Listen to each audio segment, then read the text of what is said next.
E eu faço a mesma observação que eu fiz para o ponto de fusão normal. Nós temos o ponto de fusão... Desculpa, ponto de fusão não. Ponto de ebulição normal. Ponto de ebulição normal. O que é o ponto de ebulição normal? É a temperatura na qual a substância passa da fase líquida à fase gasosa sob a pressão de 1 atm. Ele passa da fase líquida para a fase gasosa, certo? Sempre na pressão normal, ok? E lembrando que durante a evolução coincide as duas fases, né? As duas fases líquida e gasosa, certo? E o ponto de condensação é a mesma coisa, só que é a passagem do gasoso para o líquido. Lembrando que quando eu for falar sobre estados de mudança de estado físico, eu vou falar sobre a diferença de condensação para liquefação, ok? Vamos para a próxima propriedade específica física, que seria a 3, né? C3, que é a densidade. Densidade. O que é a densidade? A densidade é a relação entre massa e volume. Você lembra disso? Então, densidade é a relação entre massa e volume. O volume ocupado pela matéria, por exemplo.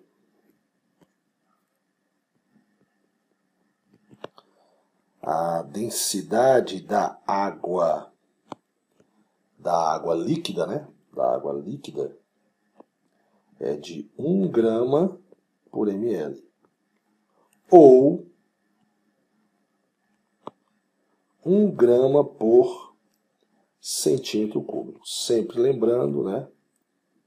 Sempre lembrando que 1 ml é o que vale a 1 centímetro cúbico. Ok? E eu quero fazer uma observação aqui para observação do tio Sandro sobre massa específica e densidade, certo? Massa específica. Massa específica é diferente de densidade. Preste atenção nisso aqui. Densidade. Ah, tio Sandro, por que é diferente, hein? Eu vou explicar para você agora por que é diferente. Há uma pequena diferença entre densidade e massa específica, certo? A massa específica é definida para o material e não para um objeto.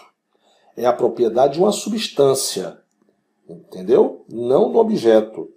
A massa específica é a propriedade de uma substância, certo?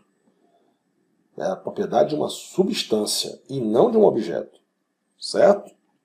Por exemplo, vou fazer um exemplo para você aqui agora, para você entender.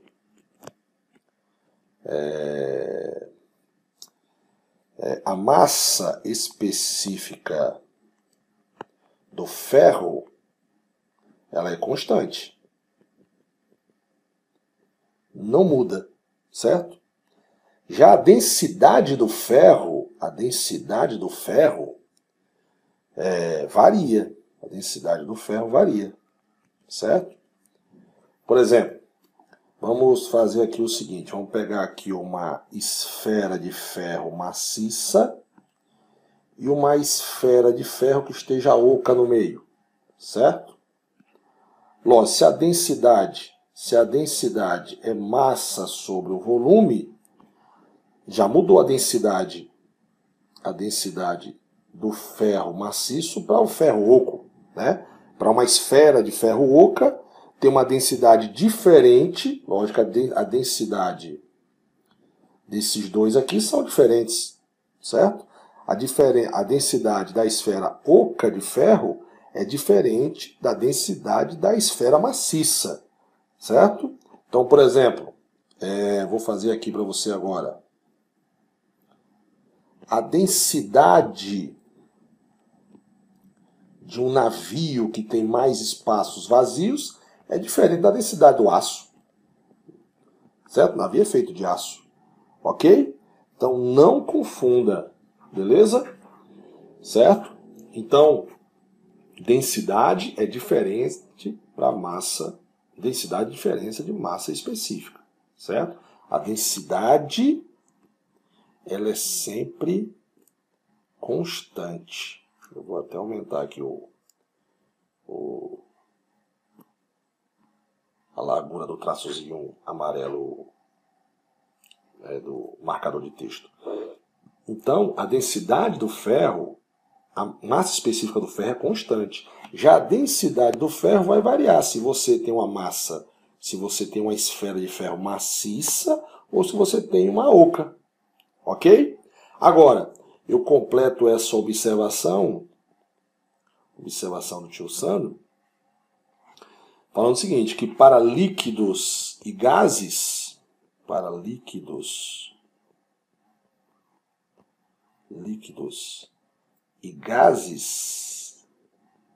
certo?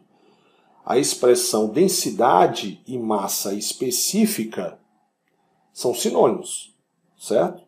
Então, para líquidos e gases, a expressão densidade e massa específica, dadas as propriedades físicas desses estados, né, do estado líquido e do estado gasoso, né, acabam sendo utilizadas como sinônimos. Então, a densidade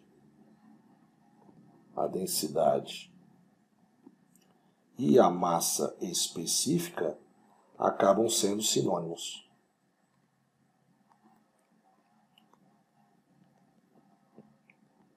Certo, meus amados? Então, muito cuidado com essa observação que eu fiz agora. Massa específica é uma coisa, densidade era outra, mais utilizado para substâncias, para a matéria no estado sólido. Certo? Vamos agora para a próxima propriedade física, que é C4, né? C4, que é o coeficiente de solubilidade, ou a solubilidade. O que é solubilidade, Sandão? É a quantidade máxima de uma matéria, é a quantidade máxima que uma matéria pode se dissolver totalmente numa proporção de outra matéria. Geralmente você utiliza para 100 gramas, a matéria onde você vai dissolver, né? Ou para 1000 gramas, né? Certo? Numa determinada temperatura. Na verdade, você vai estudar mais solubilidade lá em assunto de soluções, né? Então, por exemplo, se você levar em consideração a água, né? Então a gente pode dizer o seguinte: o coeficiente de solubilidade do nitrato de potássio é 20,9 para cada 100 gramas de água. Desculpa, caiu aqui a minha canetinha. Para cada 100 gramas de água. Lógico, se você levar em consideração a pressão de um ATM e a temperatura ambiente, essas 100 gramas de água equivale a 100 ml de água, né? Então, a 10 graus Celsius. Então, a 10 graus Celsius, você pode dissolver no máximo 20,9 gramas de nitrato de potássio. Esse mesmo nitrato de potássio, eu posso aumentar a solubilidade dele para a mesma quantidade de água, certo? Variando a temperatura. Lembra que eu falei que o coeficiente de solubilidade é determinado para determinada temperatura? Então, por exemplo, a 10 graus Celsius eu posso dissolver 20,9 gramas. A 20 graus Celsius eu posso dissolver 31 para a mesma quantidade de água, certo? Beleza? Lógico, você estuda melhor isso aqui, aí você vai estudar solução saturada, insaturada, supersaturada, saturada com precipitado. Você vai estudar mais lá no em soluções, certo? Isso aqui é só para lembrar que solubilidade ou coeficiente de solubilidade é uma das propriedades físicas da matéria, propriedades específicas físicas da matéria, certo? Ok? Beleza? Vamos para o próximo agora, que vai ser a dureza, certo? Dureza. Eu já começo fazendo uma observação aqui, uma observação do tio Sandro, que é o seguinte: dureza é diferente de tenacidade. Tenacidade. Certo? Dureza é a resistência que o material apresenta ao ser riscado por outra. Quanto maior a resistência, vou botar aqui agora, quanto maior for a resistência,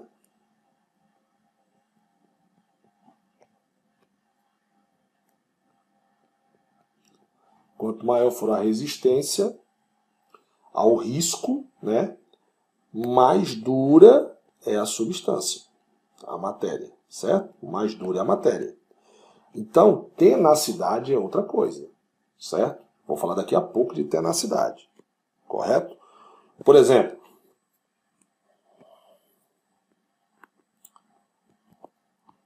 o diamante,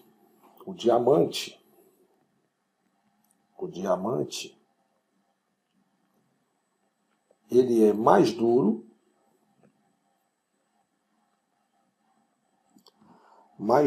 que uma pedra de calcário. Certo? O diamante é mais duro que uma pedra de calcário. Certo? Porque o diamante, ele tira pedaços de calcário. Certo? Então, quem risca é mais duro. Por exemplo, quem risca o quê? O papel ou o lápis? O papel que risca o lápis. Sabia disso? Né? Quem tira pedaço de quem? Quando você risca, quem perde os pedaços é o lápis. Certo? Quem risca o quadro de giz? É o giz ou o quadro? O quadro que risca o giz. Quem tira pedaços é mais duro, certo? Por exemplo, eu tenho certeza que o diamante ele é mais duro, né, do que o aço. Beleza? Certo? Bom, então, dureza está explicado, né? Dureza é uma coisa, tenacidade é outra, certo? Só a título de conhecimento, uma observação mais profunda agora aqui, uma observação do tio Sandro, que eu não vou botar na tabela, mas um cidadão chamado Mohs, né, elaborou uma escala formada por 10 materiais que ocorrem na crosta terrestre, certo? Os materiais ocorrem na crosta, certo? Que ocorrem na crosta terrestre.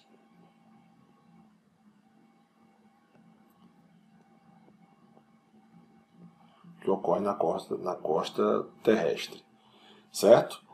E essa escala é uma escala de dureza de diferentes materiais. Ele atribuiu a escala, essa escala, né, de Mohs, essa escala, ela vai de 1 a 10, certo? Eu não vou me entreter na tabela, mas eu posso aqui fazer uma comparação. Por exemplo, o talco, de acordo com a tabela de Mohs, a sua dureza é 0,1, certo? Por exemplo, a calcita,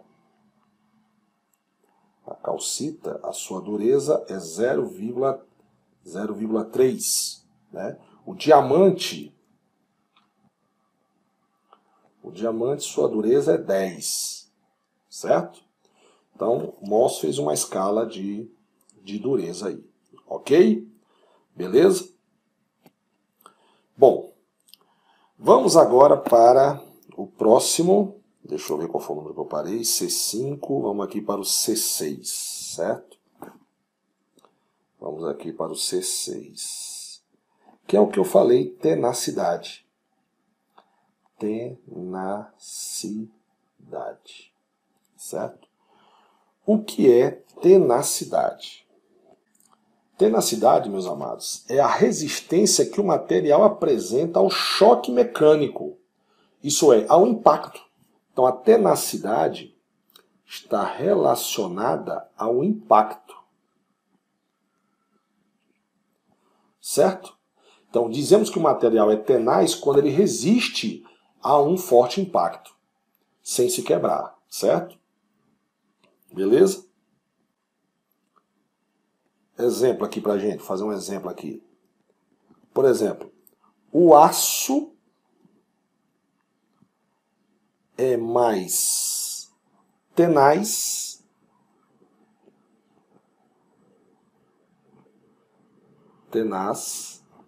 deixa eu escrever mais bonitinho. O ácido é mais tenaz que o diamante. Olha que interessante. Porque se eu pegar um martelo, eu não quebro o aço, mas eu quebro o diamante. Mas, em compensação, o diamante é mais duro que o aço, porque o diamante vai riscar, vai tirar pedaços do aço. Olha que interessante, certo? Beleza? Ok? Então, por exemplo, se a gente analisar isso aqui, dureza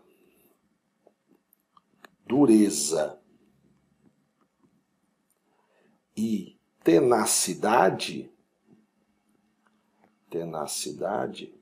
como eu falei agora há pouco, são propriedades distintas, entendeu? São distintos. São propriedades distintas, certo? Ok? Dureza é uma coisa, tenacidade é outra. O diamante é considerado o material mais duro que existe. O aço ele consegue suportar forte impacto, certo? Em compensação, o diamante ele é quebradiço, ok? Beleza? Certo?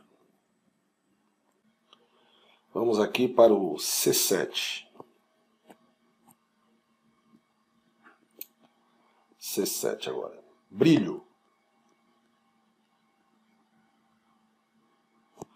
Brilho é a capacidade que a matéria tem de possui de refletir a luz que incide sobre ela.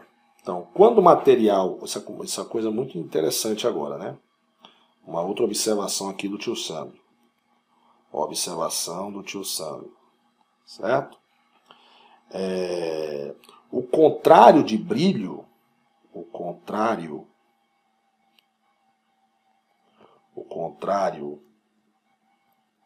de brilho, muita gente acha que é opaco. Não. O contrário de brilho é não ter brilho. É não ter brilho.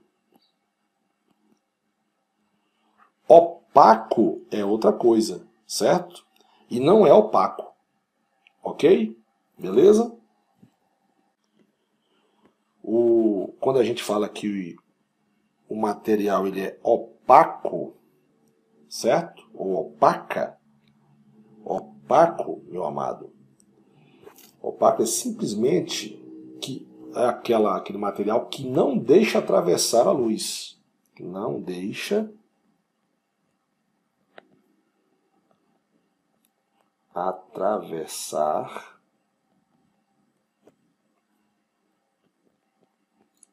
a luz. Isso é opaco. Beleza? Ok? Então, por exemplo, vou fazer aqui um exemplo para você. Um exemplozinho. O ouro.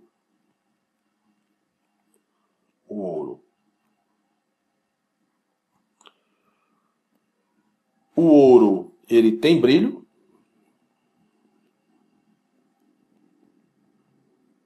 O ouro, ele tem brilho e é opaco. Certo? Porque o ouro, uma barra de ouro tem brilho, ela é brilhante e é opaca, pois ele reflete a luz sem deixar atravessar por ela. Entendeu? Então, uma barra de ouro é brilhante e opaca, porque ela reflete a luz sem deixar atravessar por ela. Beleza? Então, não confunda. O material que não tem brilho não é opaco. O material que não tem brilho, o contrário de brilho é não ter brilho. Certo? Opaco é você deixar ou não a luz atravessar. O material deixar que a luz atravesse por ele. Ok? Beleza? Vamos agora para a última propriedade aqui, que eu vou chamar, que é a de calor específico.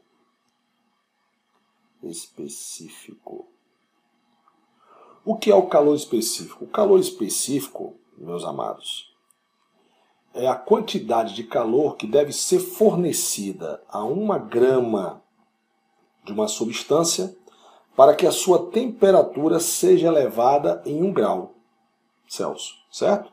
Cada substância possui um determinado valor de calor específico e geralmente é expresso em cal por grama vezes grau Celsius, certo? Geralmente é expresso. Quanto maior for o calor específico de uma substância, maior será a quantidade de calor que deverá ser fornecida ou retirada dela para que ocorra variações de temperatura. A água, por exemplo, quando comparada com várias substâncias, possui um valor específico que corresponde, por exemplo, o calor específico da água. Né? O calor específico da água é uma caloria por grama vezes grau Celsius. Certo? Eu vou fazer eu vou usar o ladozinho aqui para fazer uma observação em relação a isso aqui. Por exemplo, fazer uma observação para a gente aqui agora. Observação do tio Sandro. Olha só. Ao você visitar uma praia, eu tenho aqui a areia.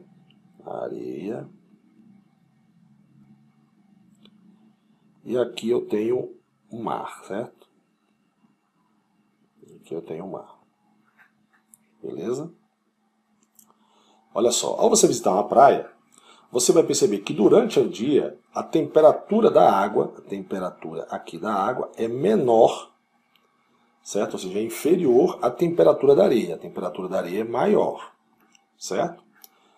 E aí tem uma tabela que não vou colocar aqui agora, porque não nos interessa agora, certo? Então, a partir dessa tabela, a gente pode observar que o calor específico da